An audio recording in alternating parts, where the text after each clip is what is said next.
The chicks grow quickly on a diet of fish and squid.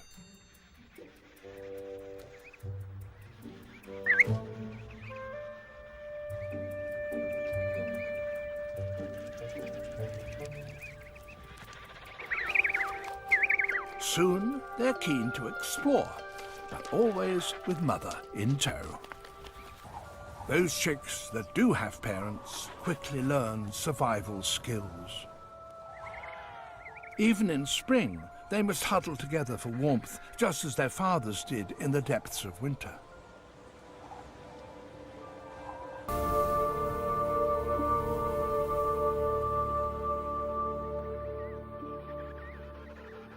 By early summer, the chicks are surprisingly well developed, and now look ready to take on the world. Those that survive their first year have the best possible start in life, thanks to the extraordinary hardships endured by their parents. Parents who battled with the Antarctic winter and won.